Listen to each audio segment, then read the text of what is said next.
Ladies and gentlemen, welcome to the start of the year. We're going to be looking at some basic reviews for the next few days to really help you out and make sure that your 8th grade year is going to be amazing. So today, if you notice, it says add, subtract integers. You've been doing this since 6th grade, 7th grade, 8th grade now, and then of course you're going to be using them in high school throughout your high school career, and then even beyond from there. And again, the whole idea of those negative numbers is going to be really helpful as you get a little bit more aware of financial concepts, money, and all that fun stuff. All right, to review our quick rules, as it states here, our integer rules, the addition. Now, obviously, the same sign is definitely the easier of the two, especially when you were in elementary school. You got 3 apples plus 7 apples equals 10 apples, and so on. So obviously, the basics there. But as you notice, it also works for your negative value. So you've got 3 poison apples, and you have 4 poison apples. So that means you have 7 poison apples. So watch out there. You know, as silly as that sounds, sometimes being able to apply it into a little bit different thinking can really help you with the understanding and the conceptualization to really figure out what the problem is asking you. So same sign is when students usually rock it. It's when it gets to the different signs that they need to slow down and spend just a little bit more time on the problems. Now, when we get into our solving equations later on, a lot of students can really truly understand the steps, but the part that they mess up on is right here, specifically with the different signs for your integers. Now, subtract. I often say take the difference, but that really means subtract as well. So you're going to go ahead and subtract the 2 numbers. Most of you can do that mentally. And then it says, and take the sign of the largest absolute value. Sometimes students say the largest number, but we're really talking about the absolute value. And if you remember the absolute value on a number line, that's really like the distance from the given number and 0.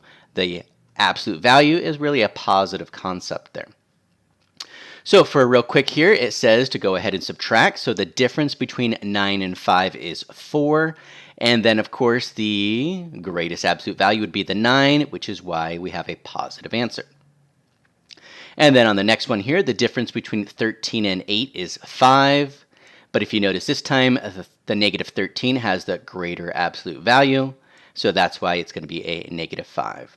Now, one strategy that some students find helpful is if they cannot really get this mental math, is they go ahead and make a number line with the given numbers. So for example, let's say that we're actually starting at negative 13 and then plus 8. That really means you're going to move to the right 8 spots. So that means you would just count it out. And you would keep going, 8 bumps, if you will. And then, yeah, you would end up with a negative 5 somewhere over here. So again, this is for more of our visual learners. You could always print out a number line or create a number line on your own.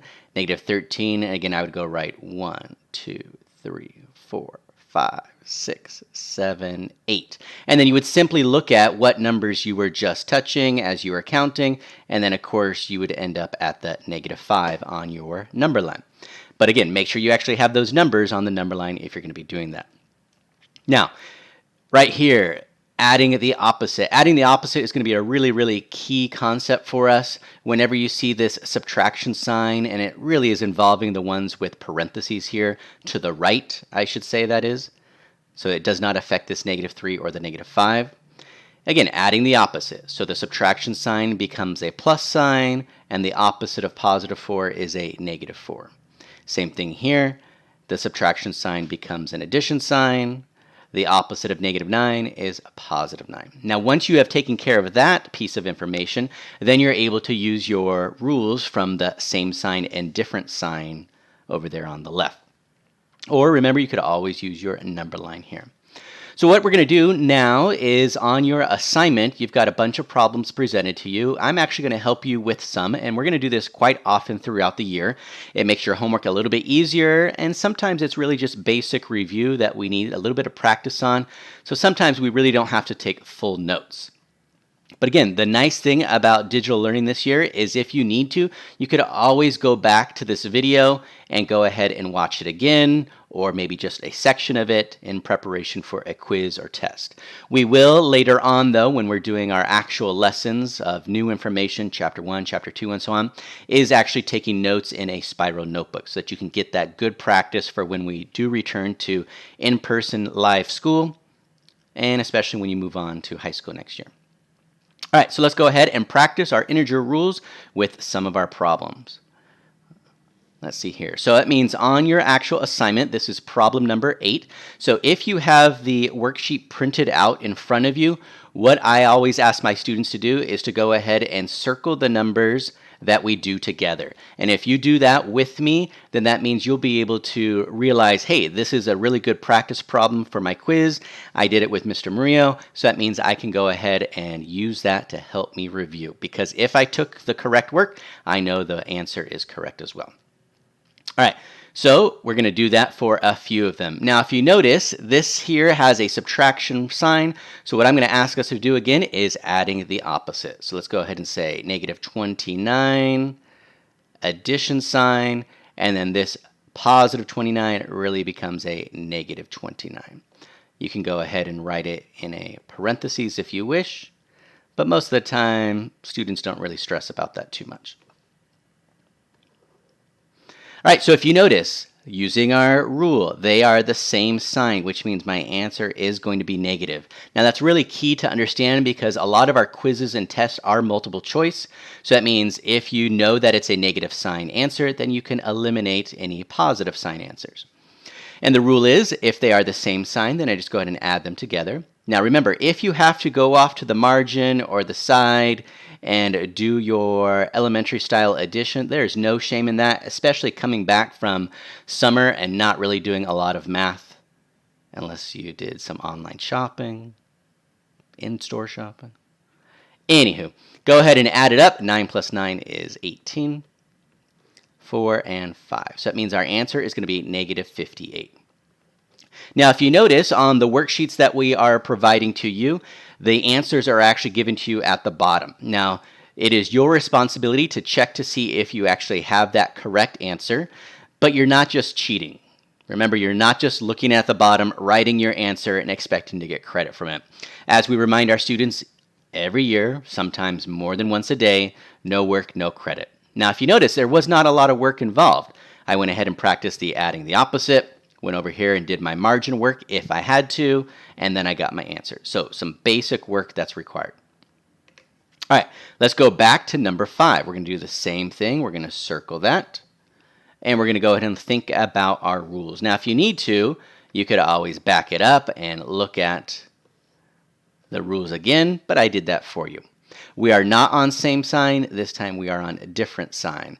Now, I'm not too sure if you're going to want to have a number line dealing with these numbers here, negative 34 and 50. You're not going to want to move 50 spaces on a number line. May not even be able to find negative 34 on their number line, which is so important on why we want to practice the rules. So, we know that we have the different signs, so that means I'm going to subtract, and I'm going to take the sign of the greatest absolute value. So if you notice, the 50 is the greatest absolute value, so it means my answer is going to be positive. You do not have to put a plus sign. It is understood to be positive if the positive sign is not there. So if you need to, go off to the side and practice your subtraction. Then we have our answer. So that one, really basic there. Now remember, please don't make that silly mistake like elementary school, 0 subtract 4 is 4. No, it is not. You know, as silly as that sounds, you're coming off summer again. Got to go ahead and practice. So we got a 6, a 1. So that means we have positive 16 as our answer. Again, check down, see if it's good to go. Proceed on to your next problem when you are completing the assignment. All right, let's see here. Ooh, number 12. Circle it. Again, get in that habit. We know that we do those ones together, and we're good to go. All right, so if you notice, I've got a subtraction sign. So again, I'm going to go ahead and practice adding the opposite. So the opposite of a negative 31 is a positive 31. And now we get down to our elementary problem. But if you notice again, it was starting with adding the opposite. So 48 plus 31, again, if you could do it mentally, great. If not, if you need to line it up, again, that's perfectly fine. Hopefully towards the middle and end of the year, you wouldn't have to do that. Again, we're coming off summer. 8 plus 1, 9. 4 plus 3, 7. So we've got 79 cookies. Very nice. All right, let's see here. Just a few more. Adding the opposite again. So we've got a negative 8. Remember, the first part is not affected by adding the opposite. It's the subtraction sign in the middle. So plus sign, addition sign. The opposite of negative 6 is positive 6. Now, if you notice, we now have a problem that have different signs. So according to our rule, I'm going to subtract or take the difference, and I'm going to go ahead and take the one with the greatest absolute value. And just looking at it, we should know that the 8 or negative 8 is quote-unquote bigger, as some students say. We like saying it has the greatest absolute value. It sounds smarter. It's also the correct terminology. So that means my answer will be negative. Now remember, when we take the difference, it really means subtracting. The subtraction for 8 and 6 is a 2. But if you have to write it like this, go ahead and do that. So our answer is negative 2. Ooh, look at it, I forgot to circle it. Go ahead and circle it. Let's see, do we have one more? Yeah, one more. These lessons are really quick. We're going to be doing a little bit more than just this, though. All right, so I'm going to actually give you a little bit of time to try and think this one through, and we'll check back in just a moment. So I'm going to stare awkwardly at the screen as you are trying this problem. Now, if you don't have the worksheet in front of you, you're obviously writing them down on a separate piece of paper, and you're going to be awesome. All right, so one thing I like to have my students do is to think about not too much at once. So if you notice, I covered up that right side of the problem. You can use an extra pencil, an eraser, a note card, even a finger, and we're going to look at just this part here first. 2 subtract negative 9, so that's really adding the opposite. So it means I have 2, then my addition sign, and then the opposite of negative 9 is 9. 2 plus 9 is 11. Now that I've completed that part of the problem, I'm going to go ahead and remove the card or pencil or whatever it is, and realize if I bring this down, I will be able to complete the problem. And 11 subtract 8 is simply a 3. So doing it in multi-steps like that, man, I forgot to circle it again. Instead of looking at the whole problem, can be very, very helpful, especially when we get to our advanced solving equations where we have to simplify the left side of the equal sign and the right side of the equal sign, and then we have a bunch of steps we have to do. Again, breaking it up into smaller chunks is going to be very, very helpful. All right, so we have completed what we wanted to do on this section here. Again, adding, subtracting integers. We talked about our integer rules. Same sign, a different sign, adding the opposite if it's a subtraction sign in the middle of the two, and then going back to the same sign, different sign. We had mentioned that a number line is helpful, but again, we saw that if the numbers are too large for the number line, it would actually be a disadvantage, which is why we really want to focus on the rules. All right, so at this time here, you're going to go ahead and continue your assignment. All right, be awesome.